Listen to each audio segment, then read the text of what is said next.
It's time for Security Now. We've got a great show for you. Steve's got a big Spinrite update, all the deets coming up. There's been another Chrome 0 day. What is that, the 6th or 7th this year alone? And then we're going to talk about ransomware, the economics of ransomware. So 2 reports, one on how ransomware works, and the other on how ransomware figures out how much to charge you. All of that's coming up and a whole lot more next on Security Now. Podcasts you love. From people you trust. This is TWiT.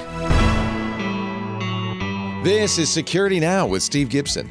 Episode 824, recorded Tuesday, June 22nd, 2021. Avaddon Ransonomics. Security Now is brought to you by Expressvpn. Stop letting strangers invade your online privacy. Protect yourself at expressvpn.com/securitynow and get 3 extra months free with a 1-year package. And by Melissa. With the world starting to reopen, you want to make sure your customers' data is up to date. Try Melissa's APIs in the developer portal. It's easy to log on, sign up, and start playing in the API sandbox 24/7. Get started today with 1,000 records cleaned for free at melissa.com/twit. It's time for Security Now. Ladies and gentlemen, the moment you've all been waiting for. The host of our show, the star, Mr. Steve Gibson, here to protect you online. Hello, Steve. Hello, my friend. Great to be with you for our, not our last, our penultimate podcast of June. Having learned a few years ago what penultimate actually means. Now he uses it every chance he gets. That's right. So this is number 824 for the 22nd.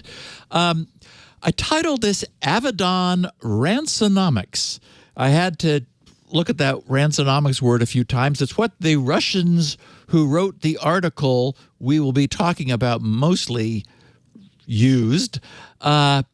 Very interesting. Another less in the spotlight, but still a little too much. Major ransomware as a service enterprise has shuttered themselves. And what's interesting about this one, we have a lot of I pulled from a bunch of different sources before I quote some Russians that I found. Another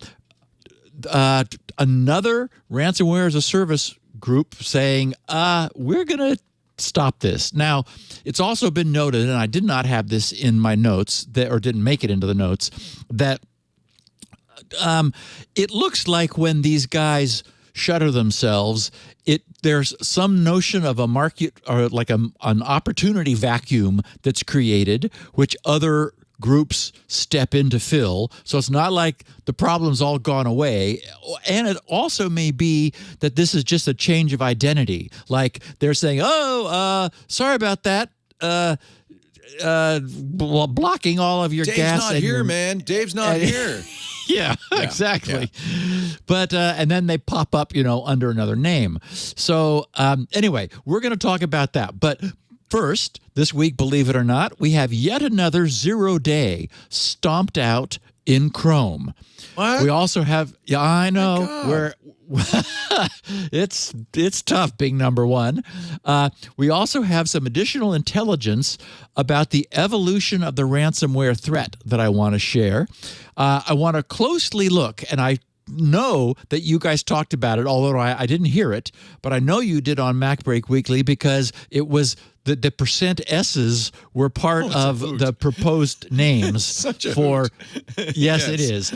So a curious Wi-Fi bug that was recently discovered in iOS and what it almost certainly means about the way we're still programming today. I'm sure I'll have a different take on it than you guys did, just because, I'm a coder. Under our miscellany topic, I want to share the SHA-256 hash of the developer release ISO of Windows 11, which Paul Thurrott on Wednesday, I and many others on the internet and many in GRC's news group have been playing around with this past week. and I'm sharing the SHA-256 hash so that if somebody wants to get it, they'll know that they've got a valid one. I also have a tip about creating an offline account under 11 and also restoring the traditional start menu, which those who are using Windows 10 have gotten used to and who are grumbling about the way they changed everything in Windows 11. Anyway, we'll be talking about Win 11. So rather than being like the author of Never 10, as I famously was before, now I'm ahead of the game. Yeah, what the hell? This is not the Steve Gibson I grew up with. So a new purpose, Leo, has also been discovered, and this is big news for this podcast, which I want to share. Have you discovered your special purpose? I've discovered an unexpected application for the podcast, and I've decided to explain in a little more detail than I have before, because I've received some people saying, where the hell is Spinrite 6.1? What I've been doing with Spinrite's evolution, which, it's much more than anyone might expect, yet no more than is necessary, but it turns out what's necessary is more than a point release, but that's what I promised. Anyway, then we're going to conclude with the view from Russia. I almost titled this From Russia with Love, but I thought, well, I'd already hit print on the PDF. That would have been fun. That would have been fun. Anyway, two Russian security researchers who believe they know exactly why the Avadon ransomware as a service decided to shut down and gave just shy of 3,000 of its attacked keys to Bleeping Computer. Lawrence Abrams has them. Good. So, and of course, we have a fun picture of the week that is apropos of what we'll be discussing when we get to Windows 11. So I think another great podcast for our listeners. Lots of good stuff coming up. Our show today brought to you by Expressvpn, as you know, probably all of you know, my VPN provider of choice. There's a court case going on right now. Google's being sued, and the judge is kind of stunned by somebody who said, incognito mode is not so very incognito. The judge literally said, wait a minute, what? But who reads the fine print? Here's Firefox. Firefox, what happens in a private window? That's what they call private browsing on the Firefox. While this doesn't make you anonymous to websites or to your internet service provider, it makes it easier to keep what you do private from anyone else who uses this computer. Bottom line, you could turn on private browsing, incognito mode, whatever your browser calls it, but it doesn't keep your activity invisible from your employer, your school, your ISP. I don't know what's so incognito or private about it. If you really want to stop people from seeing what you're doing online, you need to use Expressvpn. It's not just when you're at a coffee shop, although nowadays we're getting out and about. We're going to Starbucks. We're going using the Wi-Fi in other locations.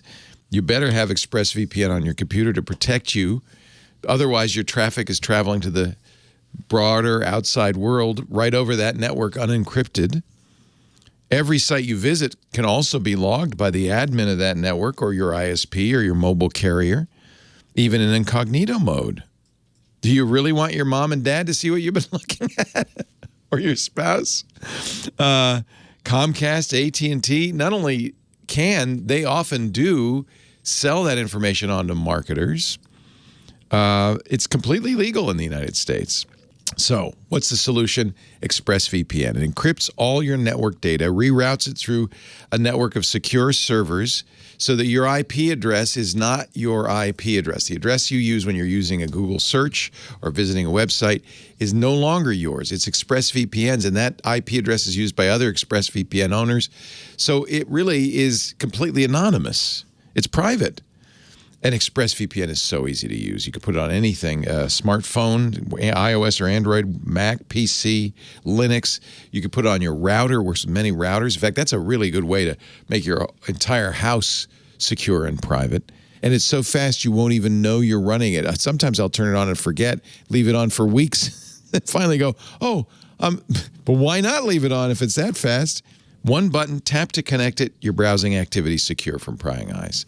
Stop letting strangers invade your online privacy. Protect yourself online right now at expressvpn.com/securitynow. In fact, if you use that special link, expressvpn.com/securitynow, you'll get 3 extra months free with a 1-year package. It's almost half off the month-to-month price. That's a great deal. EXPRESS, expressvpn.com/securitynow. This is, you read up on the service, read their privacy policy, which, by the way, is independently audited. Learn about the trusted server technology they use to make sure that no logging, absolutely no logging ever happens on ExpressVPN. This is the kind of stuff you need to know. I've done that research. I can tell you, ExpressVPN does it right. expressvpn.com/security now to learn more. Now, back we go to Mr. Steve. I have to say, the idea of spinning up a server instance, that is just so the trusted right. server thing doing it in RAM? Isn't that clever? Yeah. So right. Yeah. Yeah. All right. Okay. Picture of the week. Yes. I gave this the caption Windows 11, and everyone will see why. We have a 4-frame cartoon. The first frame, we have the guy saying, "Let's make these changes to the current system." And he's holding out what looks like a long list of things. And so, and she is now holding the list, and she says, "The current system works just fine." And then in the third frame, "Why do you keep making pointless changes?" and of course, the answer is he sort of was walking away, looking a little downtrodden, saying, "To keep justifying my ongoing employment." So, why do you keep making pointless changes? Well, we'll be talking about Windows 11 and its pointless changes. I think you're actually closer than, this is actually closer to the truth than people might really understand. Yeah. Yes. Are we done yet? Oh, no, boss. Oh, no. Gotta justify my existence. I'm busy. Yeah, I'm busy. I got a whole new look for the trash can, so hold on. Okay, so another day. Another Chrome 0 day. Wow. As I said last week, this is what it's like to be the world's #1 web browser. With glory comes some bruising. We're not yet finished with the first half of the year. Yet CVE 2021-3554 is the 7th actively exploited in the wild 0 day that the Chromium team has patched so far this year. We're now at version 91 and some other stuff in the middle, and it ends in 114. For all 3 desktops, which was released last week, it resolves 4 security vulnerabilities, including that -30554, which was a high-severity, use-after-free vulnerability occurring in WebGL, the web graphics library, which is a JavaScript API used for rendering interactive 2D and 3D graphics in the browser. As it's formally described, and this is the boilerplate for these things, the successful exploitation of the flaw could mean corruption of data, which might lead to a crash and even execution of unauthorized code or commands. Okay, but we know that the bad guys are not going to be interested in corrupting some data or crashing the user's browser. They want executing some commands of their own choosing. Since this vulnerability was being actively exploited in the wild, in this instance, we can ignore the lesser possibilities for abuse and go right to remote code execution as having been achieved and exploited. And if the CVE number 30554 sounds familiar, that may be because 30551 was the previous 0 day, fixed just 10 days earlier. This particular issue was reported to Google anonymously exactly 1 week ago on the 15th. And this .114 release of Chrome occurred just 2 days later, on Thursday the 17th. This highlights the point I made last week about the turnaround speed that's required from today's web browser deployment developers. They don't sleep so that we can. There are, in the show notes, I have the 6 previous 0 days. There was one on February 4th, then the next one on March 2nd, then March 12th, then we have April 13th, April 20th.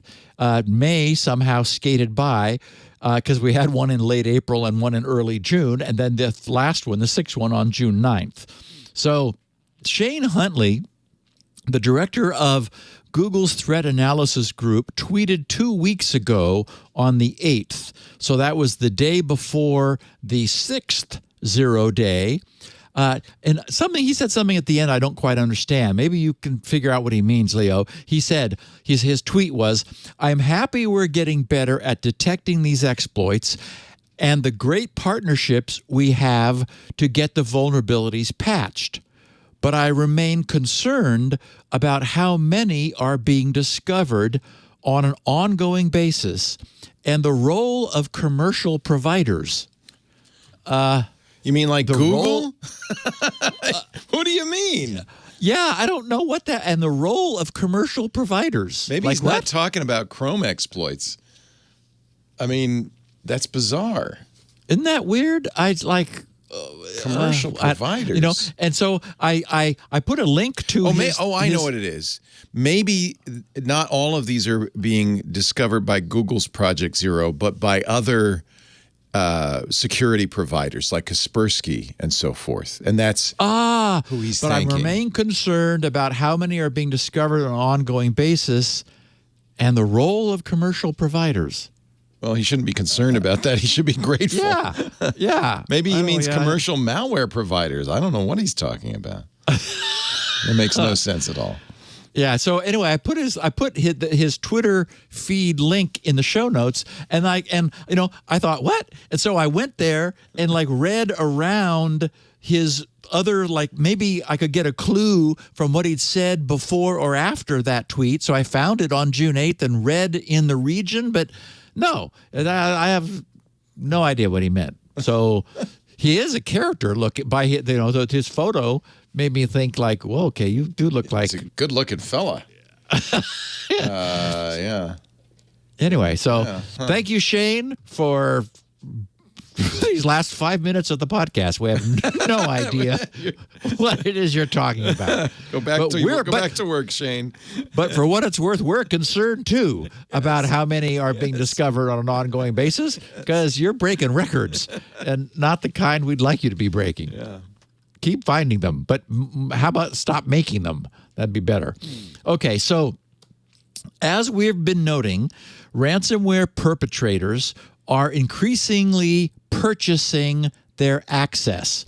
The security firm Proofpoint has been tracking the ransomware underground for many years. And I meant to put a link to their posting because they had a cool graphic showing all the interconnectivity of all the the actors, TA 850 and threat actor 850 and threat actor and blah blah blah, and then which malware droppers they were using and who they were attacking and blah blah blah. Anyway, they last Wednesday they released a report titled "The First Step: Initial Access Leads to Ransomware."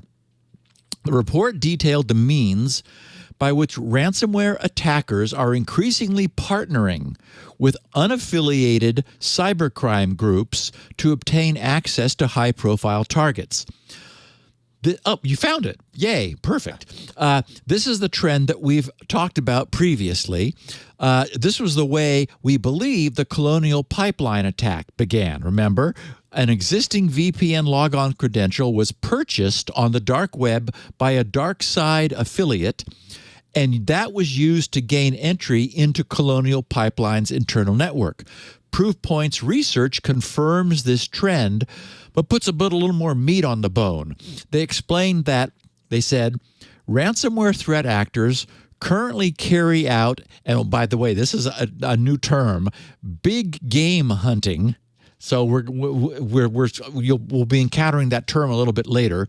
Carry out big game hunting Although I have a feeling that that's the trend that's going to be changing as a consequence of the fact that the big game turned out to be loaded for bear and could shoot back.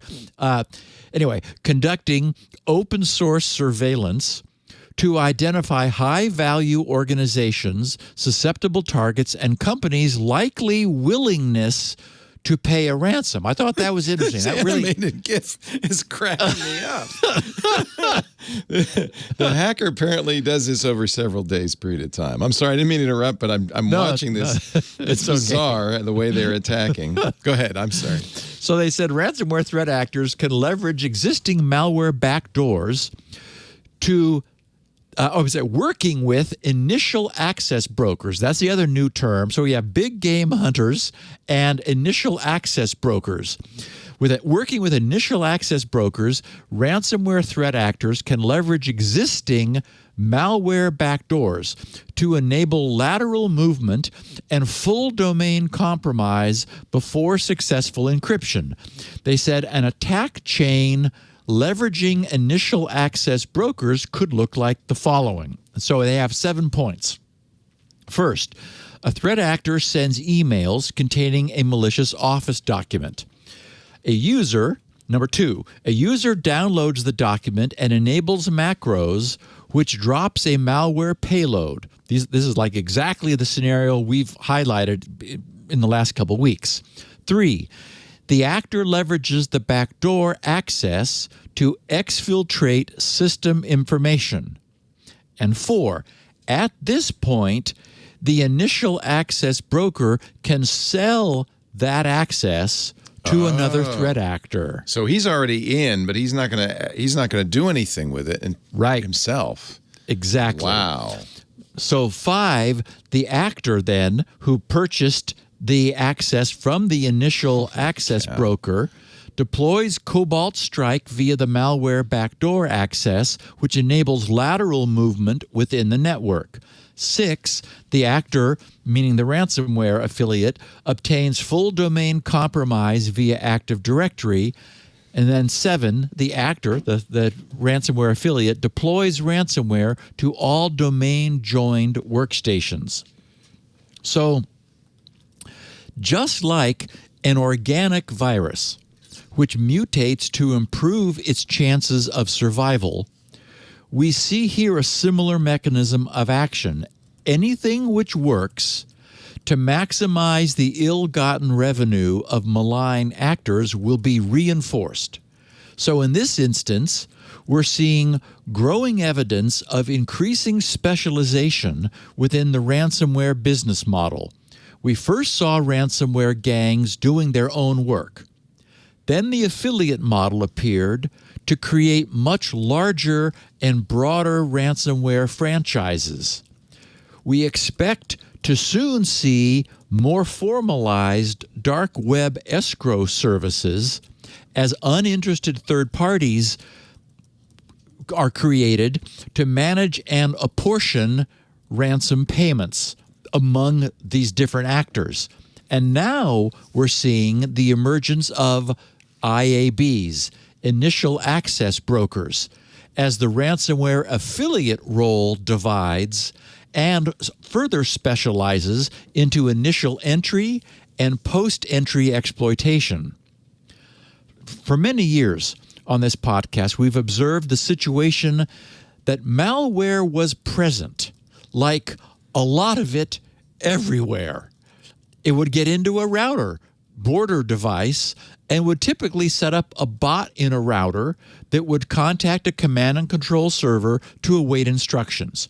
And remember how I've said several times something like, at the moment, the bad guys are focused upon the outside. They appear to be curiously uninterested in whatever network they've gained access to. And I observed that at some point that would change and that things would then get a lot worse. We're seeing the beginning of that as those initial access brokers, even like labeling themselves that, start to inventory the systems they have long had access to, but haven't had any means of monetizing other than perhaps having the device participate in a cryptocurrency mining pool. But now, the networks behind those routers belonging to corporations of significant but lesser size will be examined as potential plunder targets. One of the lessons that has been learned by the ransomware denizens is that if you want to remain viable, it's far better to avoid what we might call the colonial pipeline mistake. And we'll be talking about that in a second toward the end of the podcast. So basically what that means is that attempting to hold infrastructure at ransom, while it may appear at first to be the mother lode, brings with it far too much unwanted political and law enforcement attention. It is far better to sneak around under the radar, siphoning off and aggregating many more much smaller ransoms. The Revil gang's subsequent attack on JBS Meatpacking was another such mistake. Sure, they netted $11 million, but they also got the U.S. to start considering ransomware to be terrorism. And while Putin may bluster, shrug, and attempt to laugh it off, you have to know that he would have been made uncomfortable by the U.S. president facing him down one-on-one and making clear that this will not be allowed to continue. My point is that carrying out 11 $1 million attacks against non-name brand targets who no one has ever heard of would have been far wiser in the long run. The ransomware affiliate model, enhanced with initial access brokers and third-party escrows, is evolving to enable exactly this. It allows for scaling up the number of attacks while maintaining efficiency as the size of individual attacks is reduced for the purpose of staying clear. This creates a blur which neither politicians nor law enforcement will lock onto the way they locked onto Colonial Pipeline and JBS. It will tend to make many fewer headlines, and that's the point. And remember back a few years ago when we were talking about how the networks of managed service providers were being compromised, and their clients, and one example stands out, like networks of dental offices were being held for ransom. Those were much less sexy attacks, and no one cared much. The local FBI would have been engaged, but those attackers never became big news. We watched them on this podcast and were aware of them, but they were not cocktail party and casual dinner conversation. I said earlier that anything which works to maximize the ill-gotten revenue of malign actors will be reinforced. The clear takeaway from the recent high-profile attacks is that those were a mistake, and we have to know that the entire ransomware industry watched and learned. What they learned was that the way to get rich is to streamline the system. Don't attack big, attack small, and attack more. Distribute the pain and distribute the influx of cryptocurrency. To remain under the radar is to remain in business. The gangs that learned that lesson and keep their money grubbing affiliates in check are the ones who will remain active in the long run. Okay, so a weird and fun bug hit iOS. An interesting and somewhat humorous bug was discovered in iOS's parsing of network SSIDs.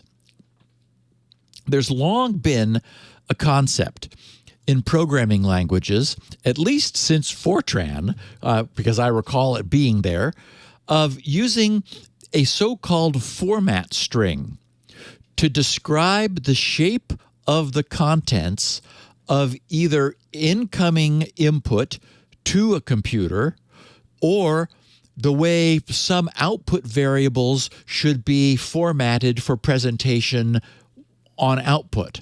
So, for example, an output greeting might be formatted as a string, hello space %S, where when that format string is used, the %S tells the computer that the next argument to the function is assumed to be a pointer to a string. In this case, the % is known as an escape character, and the character or characters that immediately follow it specify the details of the format. The % is called an escape because it signals the text parser to stop treating the input string at that point as literal text sent to the output, and instead to insert some special formatting control. So, for example, %D might tell the parser to treat another argument as a date and to format it accordingly. And if the programmer wants to actually output a %, then %% is often used.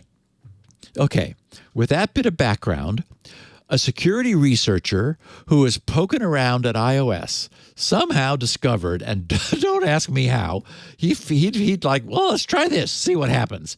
He discovered that if a Wi-Fi network's SSID name, the name like that you see in public when you it comes up in a list of you can join any of these networks. So that's the name that the beacon is broadcasting, the SSID.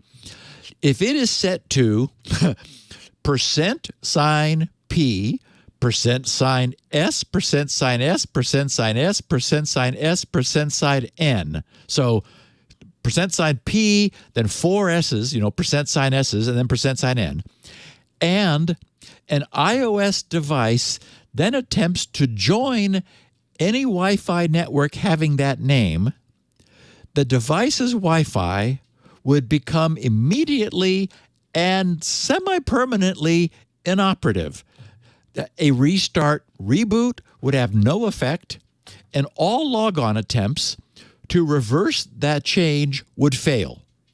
Any attempt to re-enable the Wi-Fi subsystem to fix the trouble would immediately crash before the user could use the subsystem to resolve the problem. So, this is one of those things that's sort of our collective fault in the security business, and more broadly the programming business, really, by choosing a programming design pattern which places convenience way in front of security. One of the things that must be done when a string that's under the user's control might be processed by code that's parsing for escape sequences is for the user-provided string to be explicitly de-escaped first. In the example case I provided above, this would mean doubling up any % characters so that they would be seen as the % that they were apparently intended to be, rather than as the active escape sequence, which would cause the parser to reach for a subsequently provided argument, which in this case would be absent and would almost certainly lead to a crash. So what must first have happened is that the SSID string, which itself looked like escape formatted text, confused some formatting parser somewhere in iOS and likely caused the internal Wi-Fi system to completely hard crash and crash and crash and crash. So the concern was that as news of this spread, and I mean every tech site that I saw, had fun spreading the news. The concern was that as news of this spread, annoying jerks would immediately begin exploiting the discovery. And indeed, that did happen. Postings began to appear telling naive users that they could obtain much faster Wi-Fi by renaming their access points accordingly. Shh, don't tell anyone. And of course, when they did that, all their iOS devices crashed. Fortunately, after some additional experimenting, it was discovered that the device's Wi-Fi function could be restored by going to Settings, General, Reset Network Settings. That would flush out all of the existing sticky stuff and resolve the problem. So how do we get into this trouble in the first place? We would really have to say that it was lazy language design. The practice of mixing special meaning control text in with literal text is nothing less than a kludge. Some form of separate out-of-band specification should be used to govern such formatting. Mixing those functions together into a single stream is a recipe for disaster. So why do we do it? We do it because it is so much easier to do it that way. And as a result, many languages do. Recall that when an HTTP GET query contains arguments, they take the form of a question mark followed by the name, an equal sign, and then a value, so-called name-value pairs. And they're joined with an equal sign. And those name-value pairs are separated by ampersands. But what do you do, but how do you have a name or a value containing an equal sign or an ampersand? Once again, we're mixing literal text with control characters. It can be done safely. I lived in that world throughout Squirrel's development, since there was a lot of that going on, and I was terrified of making any mistakes there because they would almost certainly be devastating, and because, it's so easy to make a mistake. Languages, protocols should not be designed so that it is easy to, like you almost have to do it wrong, and it's so difficult to do it right. And indeed, countless mistakes have been made through the years with this HTTP formatting since the very beginning by web programmers who were not being sufficiently concerned and cautious because, the system is begging you to make a mistake. And while I'm certain that the details of iOS's Wi-Fi are different in detail, and that the problem will be trivial to repair, it does appear that exactly this problem is what just bit Apple. So pardon me? Go ahead. I was going to ask if the MacBreak Weekly guys had any additional No, specific I information. explained that it was a format string. Yep. %P is a pointer. So what you would do normally is say printf, and you'd put the format string in, and then you'd follow it by the things that correspond to each of the items. So of the %P, arguments. you'd have right. a pointer. %S is a null terminated string, so you'd have 4 strings, and then you'd have a new line. I'm guessing that what that actually got interpreted is as a pointer with 4 zeros. In other words, a null pointer, right? And that crashed it. But who knows? Maybe they do some URL encoding with it. They're doing something weird with it. And you're right. Why aren't they sanitizing those inputs? It's crazy. Yeah. I mean, you don't trust everything clearly, that comes in over the transom. Again, and that's the point. Is you shouldn't have to. The language design should not be such that it's this easy to make that mistake. Yeah. This mistake keeps happening over and over and over because the language design is insecure. It's lazy. Yeah, it's so easy and convenient Well, that's C. what many languages do. And I'm guessing that it is C, that this, whatever code is handling it is written in, or Objective-C maybe, but that was the whole point of C, was it lets you do anything. Dereference pointers, reference pointers, point to any part of memory, allocate memory at random, overrun it at any point. That's the point of C. C lets you do anything. Right, and it's popular because programmers are jocks, and we love it. Get out of my way! I don't want any and I don't want any won't garbage. Make a mistake. I want to collect my own garbage. Yeah, stay out of my garbage. Yeah. So anyway, again, this is like, for our podcast, such a perfect example of something that should not have happened, because it shouldn't be up to the programmer to be careful against the built-in mechanisms of the language they're using. They shouldn't be using a language that can do this that way, but we are. So, a little bit of miscellany. Paul Thurrott, and many of those in GRC's news groups, and most of the rest of the world who have been curious, have been playing around with Windows 11 since last Tuesday, when a development release ISO image first appeared on the internet. The moment I saw that the ISO had leaked, I went searching for and found it. Links were not difficult to find. And I'm sure that they're still not today, as this has spread now even further and wider than it had a week ago. A couple of thoughtful listeners also DM'd links they had found. For the most part, the links tend to be transient, since they're being removed by the powers that be as soon as they're found. But even if I had stable links, I would be uncomfortable using this podcast to reshare them, since Windows 11 isn't officially released, and its sharing could reasonably consider promoting the use of what is essentially pirated commercial software. The fact that it's been and is being so widely pirated doesn't make it any less so. What I can do, however, is to protect our listeners.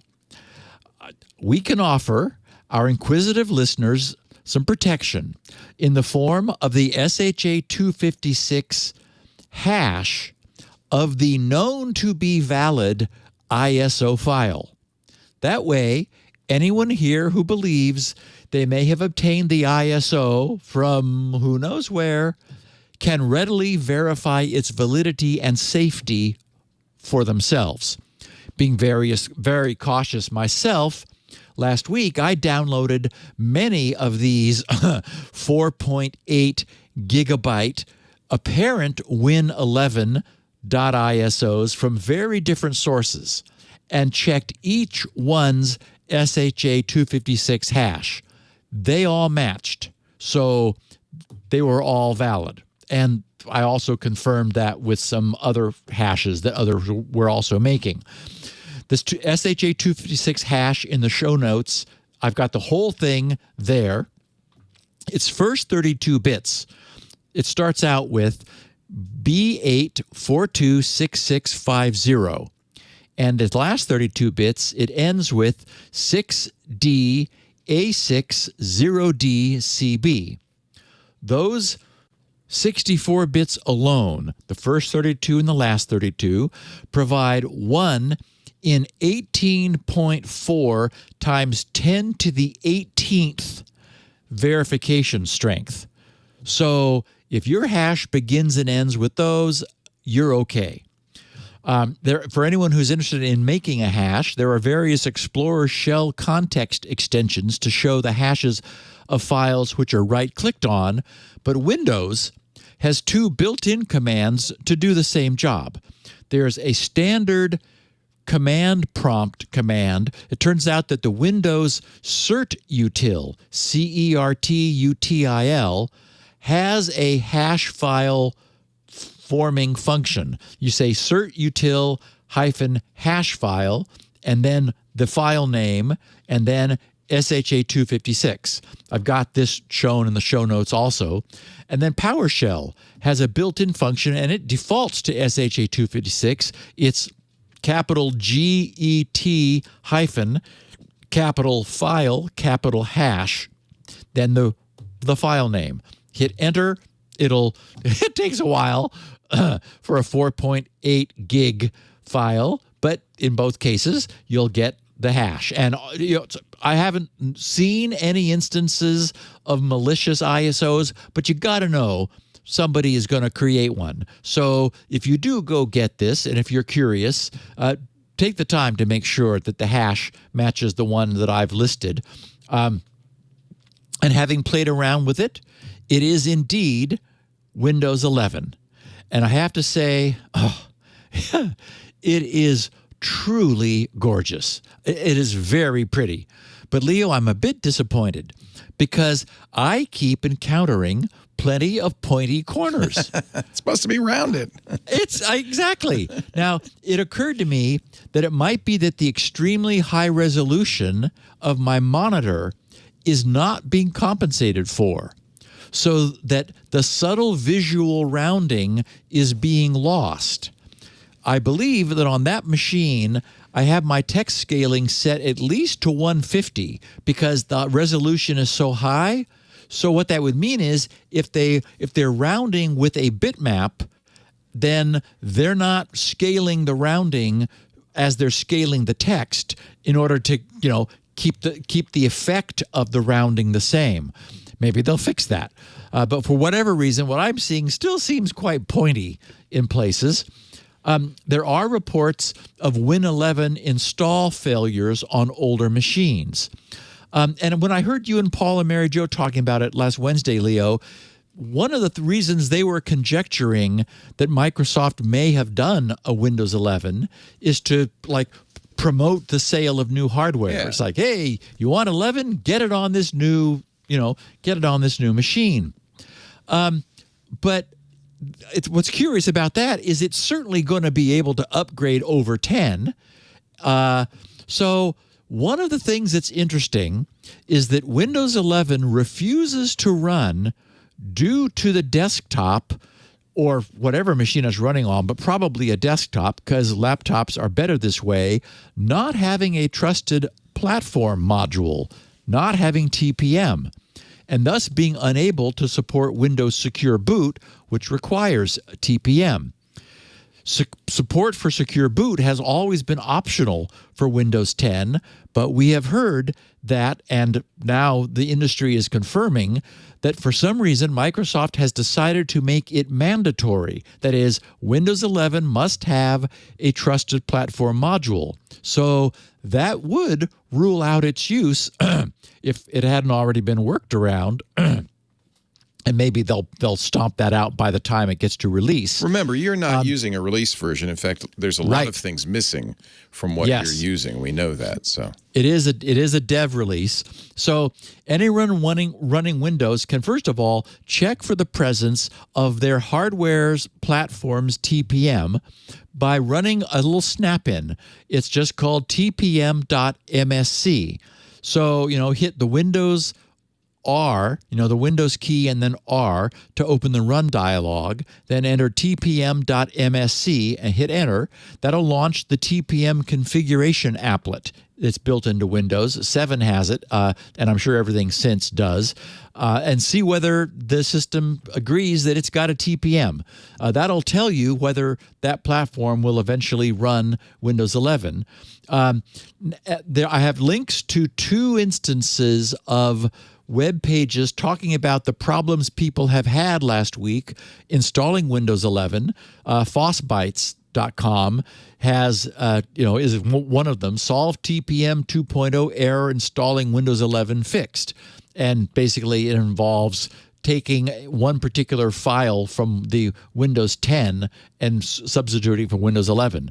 Maybe Windows 11 will end up fixing that or double checking for it. Depends on how much Microsoft cares about locking this down. I don't know what their position will be. And one other really interesting thing, I'm sharing this mostly because it came from one of our own very active people in GRC's news group where he discovered this. The other potential gotcha hit people who do not wish to log in to Microsoft during the installation. And I didn't want to because, I mean, this wasn't official, right? You know, Windows 11. I didn't want to be like, oh, yeah, I'm going to log on with my Microsoft account. No. But so you'd like to create an offline account. Although Windows 10 Pro allows for bypassing this in the setup UI, the Home Edition of Windows 11 does not. So if a Windows 11 is being installed on actual hardware containing a built-in Win 10 Home OEM key, it won't give you the option of which version of Windows 11 you want to install, as I got when I installed it on a VirtualBox, in a VirtualBox VM.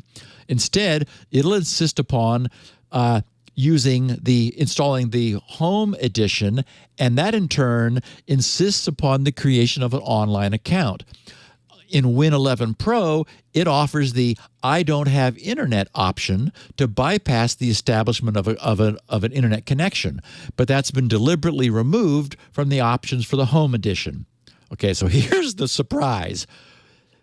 There's a workaround.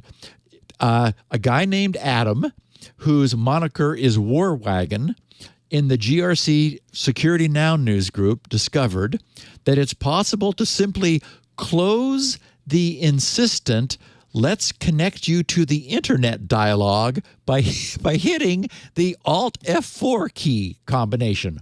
Well, anyone who's used Windows and likes the keyboard knows that Alt F4 is the quick shortcut for killing an app. It's the same as going up into the context menu and closing close or exit or whatever. It just terminates the app. So Adam discovered that that works for this "let's connect you to the internet" dialog. Reading from, he also told the guys at NeoWin, and they wrote the following. He said, they said, however, here's where Adam's simple workaround came in handy, which is both amusing and surprising. When Windows 11 Home prompts users to connect to a network, a simple Alt F4 shortcut closes the prompt, and the screen proceeds directly to the local account creation page, something that is never offered to users in the usual process. This bypasses the entire Microsoft account login screen, which is a nifty little trick for those who want to avoid signing into their accounts during the out-of-box experience process, especially in these early days when most installs of the OS are happening on virtual machines. So actually, under a virtual machine, you do get the choice of which version you want to install. I chose Pro, but you can choose anything you want. So anyway, just a neat little tip. Oh, and those who are not fans of the new positioning and look of the Windows 11 Start menu, those you may know that it creates now. There's like the bar of items that you can click on that used to be over on the left. The shortcuts, they've now float in the middle, continually recentering themselves as new additions appear. And the Start menu is on the left, but floating with them in this group, looking very much like a Macintosh dock. There is a reg key setting, H key current user, software, Microsoft, Windows, current version, Explorer, advanced. And once you get to the advanced key, there's a whole bunch of little settings. You will see start_show classic mode, which will currently have a 0 in it. Just change it to a 1, reboot, and then you get as the name sounds, show classic mode. You get back to the menu you're used to from Windows 10. And finally, Leo, before we take our second break, we have the new purpose that has been identified for the Security Now podcast. Oh, yeah? What's that? This was tweeted from someone whose moniker is Lost World, at Bruin144. He wrote, Security Now, just the sound of the podcast by itself removes intruders. What? For the second time, he wrote, in a few years, I have used Security Now, playing on an endless loop to remove intruders, raccoons, from my attic. A few years ago, a mother raccoon and her babies invaded an inaccessible to humans part of my attic. I put a speaker where she could hear it, and because raccoons don't like the sound of people talking, you and Leo prompted her to decamp. Why did he include me in this? It could have just been you. This week, a new raccoon defeated my security measures and moved in. 18 hours of Security Now later, Chase any varmint away. he moved on and out, and I repaired the mesh he had pulled down. Wow. So just a tip to our listeners, if you have a problem with raccoons, Security Now. It rids you of raccoons. In less than a day, you will be raccoon-free. That's hysterical.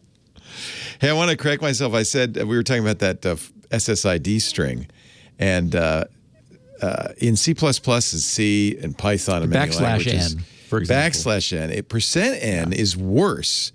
The last character in that string, %n, the corresponding argument, I'm reading from the C++ documentation, the corresponding argument must be a pointer to a signed int. The number of characters written so far is stored to that location. So I'm guessing... Who designed C++? Oh! So, I mean, you should not be able to printf to a memory location, but that's what this does. So I'm guessing that really is, that's that last character there. That's the real killer. It's surprising you still have a phone after that happens. So %p is a pointer, %s is a string, %n doesn't print anything at all. It just stores what's come before it into a arbitrary memory location. Oh, God, just shoot me now. No wonder it crashed the phone. Good Lord. And you're right. Why would printf have that capability? It turns printf into a poke, basically. Crazy. Crazy. So WSPrintf would send that to a buffer. And Right. so you might want to know how many characters have been stored in the buffer in order for, like, centering text on a line, that sort of thing. Oh, yeah. So, but I bet you people use again, it for a poke. talk about dangerous. Yeah. Talk about dangerous. It's like, yeah, no. No. I would always assume that these printf commands print to standard out, not to memory. That's terrifying. WS does. WSPrintf does exactly that. And, yeah, interesting. And it uses the same format string. Yep. Yep. Well, that's probably it. Is these format strings are general. They're generalized for all different kinds of stuff. It can actually, wow, just crazy. Our show today brought to you by those great folks at Melissa. If you've accidentally printed F to your contact list and screwed up all of the zip codes, maybe you need address verification. With the world starting to reopen, you want to get reacquainted with your customers. You want to make sure your customer data hasn't gone bad. But did you know 30% of customer data goes bad every year? Stop throwing money away. Let Melissa help you fix it. Melissa, they're the address experts. They make sure your data is accurate and current so you reach the right customers. Their tools have helped businesses maintain fresh data for over 35 years. Over 10,000 businesses trust the address experts. In fact, with a renewal rate of 85%, that means companies love Melissa. They come back again and again. They find it really, really useful. That's an incredible renewal rate. It means Melissa will work for you too. You can verify addresses, emails. This is very modern now, phone numbers, names. In real time with Melissa, Melissa's global address verification service can verify addresses for over 240 countries and territories, even at the point of entry. So if your customers are filling out a form or your customer service rep is filling out a form, it can correct it as they're entering it. And if you're tired of having duplicate information in your customer database, that's actually almost as bad information. I was receiving the same catalog from a company, the same name and address. I got 4 different versions of the same catalog. No, same versions. 4 different copies of the same catalog year after year for some time. That wastes money. It's annoying to your customers too. Melissa's data matching will help eliminate clutter and duplicates, increase the accuracy of the database, and thereby reduce postage and mailing costs. You can even beef up your customer profile, add demographic information like marital status or social media handles. Melissa's flexible deployment options offer different platforms to suit your needs. You can run it on-prem, but you can also run it as a web service. They have secure FTP processing, so you can upload a contact list and download the cleaned up version. There's software service as well, and of course they have great APIs, which means you can add it, as many do, to their customer service or data entry software. Melissa has their new lookups, LOOKUPS. It's on iOS and Android, which will let you search addresses, names, and more at your fingerprints and validate them. And don't worry, your data is secure. It's private. Melissa continually undergoes independent security audits to reinforce their commitment to data security, privacy, and, of course, compliance requirements. They're SOC 2, HIPAA compliant, GDPR compliant. That's really important. Melissa's Global Support Center is there for you. They offer 24/7 world-renowned support if you sign up for a service agreement, so inquire about that today. Another reason people just don't leave Melissa. They love it. Melissa is still supporting communities and qualifying essential workers during COVID-19. It's still a problem. Your organization could qualify for 6 months of free service. Just apply online at melissa.com. And congratulations, by the way, to Melissa, just named a leader in address verification by G2 Crowd. It's in their spring 2021 report. Good job, Melissa. Make sure your customer contact data is up to date. Try Melissa's APIs in the developer portal. It's easy to log on, sign up, start playing in the API sandbox 24/7. Get started right now. 1,000 records clean for free. How about that? Just go to melissa.com/twit. Like the girl's name, MELISSA, melissa.com/twit. It's as easy as 1, 2, 3 to get fresh data from Melissa. It just feels good. All right, Steve. Now, just so that people realize, you've got it there. You're not making that up, man. He's got it. This is Stu Strip's book. Original, yes, wow. C++ book. So wait a minute. Show the binding. That's too thin. That can't be the real thing. Where's the? I have the other one. That's really thick. Well, this one was the original 1991 book. So, my C++ book from Stu Strip is like a doorstop, which is all it's good for. This is the spec. So, I get it. So it's very terse. Sure. Yeah. It is Bacchus as it format. Says, down there, ANSI-based document. Oh, that's why. Yeah, my book is actually like, here's how you learn C++. Which I quickly gave up on, by the way. I was going to say, what try a to nasty forget it language. I loved C. Loved it. I do, and it's C++ is largely now regarded as a mistake. Yeah. So it's like, well, okay. I bet it's still the #1 language, though. Maybe JavaScript or Java have superseded. I don't know. Yeah, actually, I think JavaScript is last I saw. Because we've talked about that from time to time on the podcast. Yeah. Okay, so I received a Twitter DM last week where one of our listeners asked, what the hell is going on with Spinrite, and when are we going to get it? So that, after my working on Squirrel, apparently without end, I think that's a reasonable question. And it reminded me that everyone in GRC's Spinrite.dev news group knows exactly what's going on and where things stand because I periodically let them know. But that's a small fraction of the people we have listening to the podcast. And since everyone owns some local mass storage that they care about, And since I know that many of our listeners own Spinrite 6 and are looking forward to this next release, I suspect that it would be reasonable to assume that most of our listeners would be interested in having some better sense for what is happening while they are being patient. This guy, not so much. And because this version 6.1 project has grown into so much more than I expected, I wanted to take a bit of time today to provide a bit more visibility into what I've been up to. The last incremental development release of the work on Spinrite had the new Spinrite code finding all of the system's mass storage devices, regardless of how they were interconnected to the system. It also determined the most comprehensive way that each device could be interfaced. For example, a SATA drive attached to an AHCI controller port will be visible through the BIOS, and perhaps with BIOS extensions, but it will also be visible directly through its hardware, which Spinrite is now able to access directly. So the last test that I released for everyone to play with was enumerating all the drives and showing all of each drive's relevant data far more comprehensively than any previous release of Spinrite had.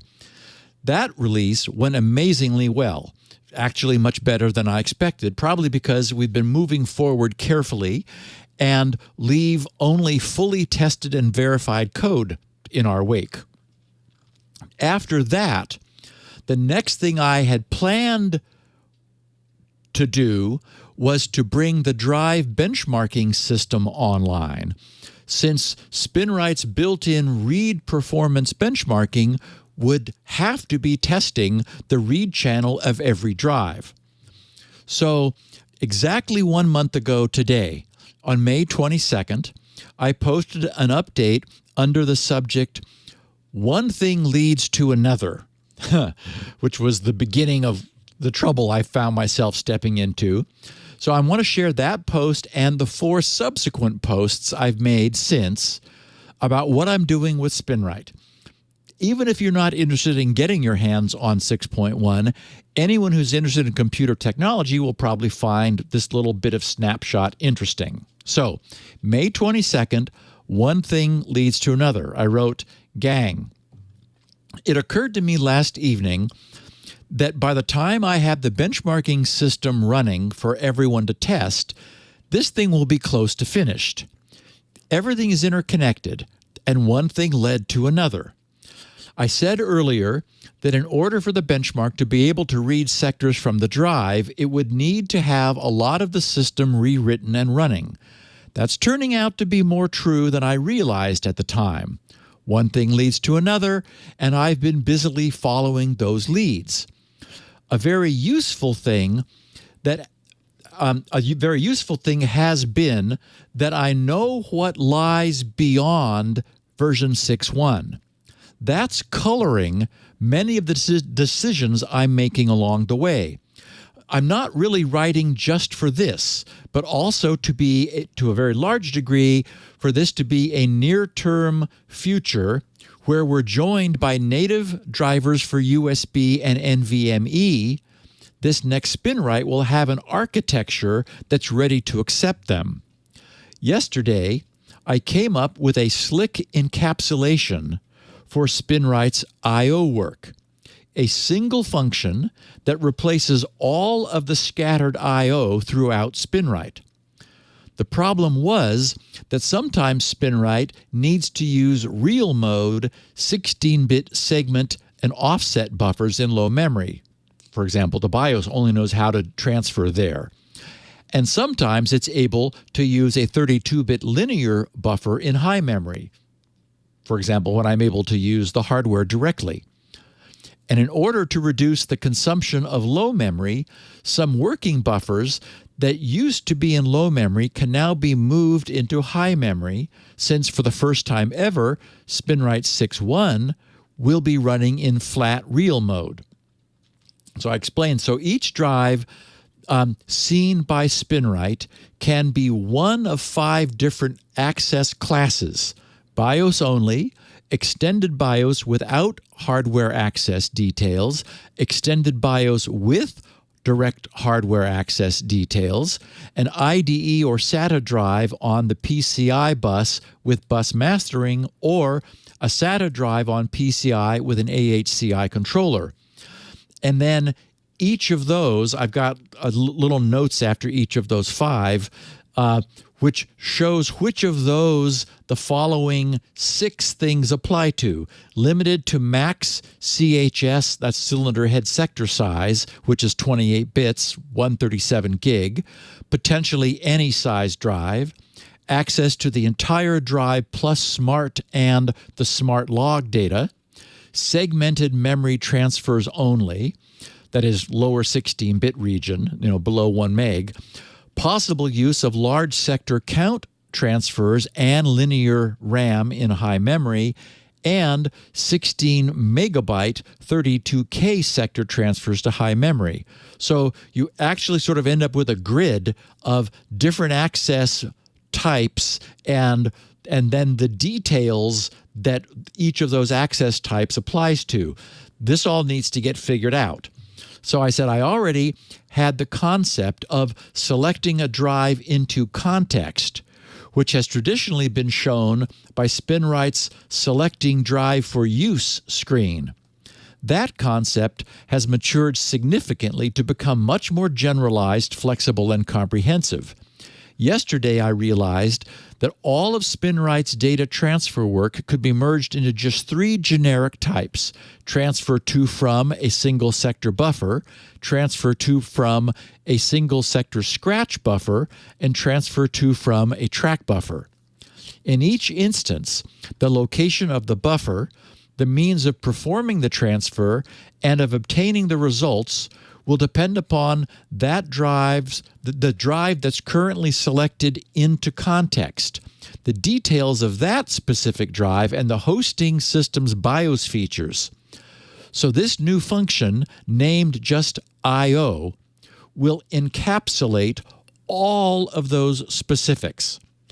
I call it with a function code to specify the type of transfer I want. It obtains the starting sector number, which is now 64 bits, from global memory, and the length of the transfer is implied by the operation, a single sector or an entire track. But then the length of the entire track is also obtained from memory and by the specific drive's characteristics. There will also be a generic move function to move data between the sector buffer and the track buffer, and my code will not need to worry about which of the buffers are in use because the context will know. So then I explained, Spinrite never had nor needed anything like this before, since until version 6, everything ran through the BIOS exclusively. And at version 6, the BIOS was only being bypassed for a subset of special case accesses. That is all the extra data recovery that I was able to add to version 6. And I finished with, the beauty of this abstraction is that it cleanly divides the drive characterization, which populates the drive features database, and all subsequent drive access I/O from the logical operational parts of Spinrite. And moving forward into the future, when things like subtle read timing features are added, the functions offered by that single I/O function can be augmented. So that was the end of the first post. And essentially what I've done is I've used an object-oriented philosophy to create a clean demarcation between the way the I/O is being done to individual drives by the way they're connected and the technology, the best technology that I have to access that drive. That's one side of the divider. The other is all of the stuff Spinrite needs to do to access the drive. But those things don't change depending upon the drive. So I'm able to create an abstract function, which is what I have, this I/O function that allows that. Then on the 29th of May, that was on the 22nd. So a week later, on the 29th, one of the things that happened as I was working through the code, I was looking at moving one of the big buffers that's in low memory into high memory, because that just frees up low memory, which is still resource constrained. I ran across a whole bunch of code for the logging system, and I looked at it, and I was on the mission of like changing that from running on a low memory located log to high memory. But I stopped myself and said, wait a minute, do I even want this anymore? Because the way it has always worked is that Spinrite would maintain a log in the root of the drive that it was working on, and the user could specify how many previous logs to retain. So all this code that I was looking at, and there was a bunch of it, it looked at the old log and it parsed the old log to count, like to find where was the beginning of the beginning of the first log entry that was older than the user's configuration setting now said they wanted, so that it would only keep the most recent N log entries. And then I would take that and I would get rid of the older things, rewrite the log file, moving the most recent N logs down, and then be appending the new log freshly to the top of the log. And I thought, really? So I put that out to the group at the GRC Spinrite.dev group. I don't think I've ever had 100% consensus on, no, this is not what we want anymore. So the new Spinrite 6.1's new logging approach just does sequentially numbered logs. It looks at the highest numbered log file it can find on the boot media, which is where it logs back to, and just chooses the next one. You know, it's time and date stamped because it's a file, one file per drive. You'll have the option of making it one file per use of Spinrite. Since one use of Spinrite could run on multiple drives, that's the only choice you have, instead of retain N prior logs, which didn't make any sense to anybody anymore. So anyway, that was one of the entries, and in the process, I simplified the code. I just threw away all that old code that was doing all this crazy log file manipulation, and don't have to bother with it now. On June 9th, I said, gang, this was SRV 6.1 progress report, June 9th. So earlier this month, a little over 2 weeks ago, I wrote, I'm glad I'm doing this. It's tedious but necessary. Everywhere I turn, the code needs to be rewritten or edited. So I'm just plowing forward, fixing everything I encounter. I'm no longer trying to get something for everyone to test. There was too much interdependence for that to be feasible, or as I wrote before, one thing leads to another. In order to catch every instance of something that needs changing, I changed the name of a variable to force assembly errors due to the old name no longer existing. That's necessary because the old variable might have been 16 bits, and the new one needs to be 64. But it means that a daunting list of errors results from every reference to the now gone, obsolete variable. So then I move through one by one, addressing each of the references to the old variable. I'm currently working to fix all references to the what was previously operating location low and operating location high variables. They were each originally 16 bits back in the pre-32-bit days, right? Because this thing ran on an 8086 that didn't have any 32-bit math or registers. So I had to have two variables, operating location low, operating location high, each 16 bits. So now I needed, and so they are both being replaced by a single 64-bit transfer location variable. And I said, I've been working on this one for a few days, and I've whittled the list of assembly errors down to about 25% of what it was initially. When I finally emerge on the other side of the variable updating, we'll have a new foundation for probing generic mass storage.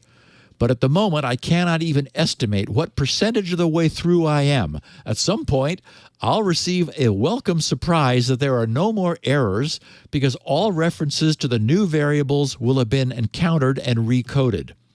The problem, of course, is that even though I have and will be as careful as possible, I will have inevitably introduced some new errors. So it will be necessary for me to step through the code to watch everything work at least once. And that's fine too, since once that's done, that new mass storage foundation will be real, solid, and functional. And then I'll be able to get back to the area I was excited about earlier, where a single I/O abstraction procedure hides all of the details of drive access. Behind it will lie handlers for BIOS, PCI IDE, and AHCI SATA drives, and adding handlers for USB and NVMe, and who knows what else in the future, will then be very straightforward. 2 days later, on June 9th, I posted Spinrite's source code line counts. I said, gang, during my after-dinner walk with Lori, I mentioned that once things had stabilized and settled down with Spinrite, that is to say, once I kind of thought I was done, I planned to read the source from top to bottom to find anything that I hadn't addressed. She asked how long the source code was, and I didn't know. So I just did a quick line count to see. I wonder what she thought you would answer. Like, well, it's 500 pages. I mean, yeah, she just like, well, how long is that? Because someone she cares about is going to read something. Yeah. How long is that going to? It's surprisingly short. It's really more a short story than a novel, I would say. That's right. Well, so I clicked the. In the show notes for anyone who's interested, I have a link that I posted as part of the posting, since the news groups are text only. Spinrite currently has a line count of 27,556 lines. That's a good number of lines. Now, that's not all code, since especially my newer code tends to have longer comment blocks at the top of procedures to explain anything that the procedure's long name doesn't already make clear. At the same time, I heavily comment the ends of my lines, but those won't show up as additional line counts. So it does give some sense for Spinrite's source code base. I excluded a handful of files of UI content, the screens, the screen composition definitions, and the text that fills them, since they aren't code, and most of them aren't changing. Basically, the UI is pretty much the only thing that is surviving this conversion of Spinrite 6 to 6.1. And even that has had a lot of facelift already. I wrote, in the beginning, Spinrite was mostly a single sr.asm file, and you can see that heritage, since sr.asm remains by far the largest single file at 8,652 lines. Yeah, I noted. I noted that. What is that the main code? Yeah, kind of. There used to be like one code file, sr.asm, and then a whole bunch of UI files. But I've been breaking it apart into smaller, more manageable and functional pieces during this recent work. So things like math.asm and mem.asm, which were once part of sr.asm, are now separate files. I broke them out since they needed lots of reworking and rewriting. You can imagine that like all the math had to be updated and all the memory management needed to be fixed. So I'd love to see some of this source. You don't ever publish any of it, do you? I know it's proprietary. Yeah, I haven't, but I wouldn't mind, just a little sharing bit, some of it. It is Put fun it in to your look at. will when you pass on. So, let's I'm open definitely. source it. I'm definitely going to release the source once there's no more like ongoing commercial work for me. That would be great. I've stated that publicly to the gang. Excellent. So, yep. Nice. And I'd like it to outlive me. It looks like it might, actually. So, well, you've certainly modernized it. Boy. Oh yeah, it's gonna. I'll be proud actually to release it. So okay, so the final one, my most recent note from last Thursday, June 17th. I said, "Gang," and this was titled "Another Update." I wrote, "I figured that since I've done something else again, I ought to loop everyone in on what's been going on." And I should explain. I mean, I work on this thing 12 hours a day, 14 hours a day. I mean, so for me, even though that was a week ago with the previous update, everything has changed since then. I mean, like, because so many hours have happened. So I said, "Gang, I figured that since I've done something else again, I ought to loop everyone in on what's been going on. As I wrote previously, I updated everything to handle the shift from 32-bit sector addressing to 64 bits. After finishing that, I returned to the work on the I/O abstractor, which will be providing a uniform interface between Spinrite and all current and future drives and technologies. The trouble I then encountered was with exactly I wanted the abstracted I/O to do. Things like, did I want the full block transfer to always start at the beginning of the transfer block or at an arbitrary sector offset? Did I want the single sector transfer to transfer to and from a single sector buffer or to and from an offset within the full block transfer buffer? And where did I want the dynastat functions to place their transfer sample data? The point was, I was developing an abstract function to do whatever Spinrite needed. But unlike the system's underlying I/O that is generic and doesn't know anything about Spinrite, I could design these abstract functions, or actually this one abstract function, to do exactly what Spinrite needed. But I couldn't answer those questions of what Spinrite needed until I took a close look at Spinrite's core work loop to remind myself what exactly it was doing and how. I had been avoiding doing that since I had been hoping to leave it as much as is as possible. Of course, I knew what it was doing broadly, but I hadn't looked at it closely under the new pure linear addressing mode approach, because that's the big thing that's changed, is that, the BIOS only sees things as cylinder heads and sectors, that the traditional so-called 3D addressing.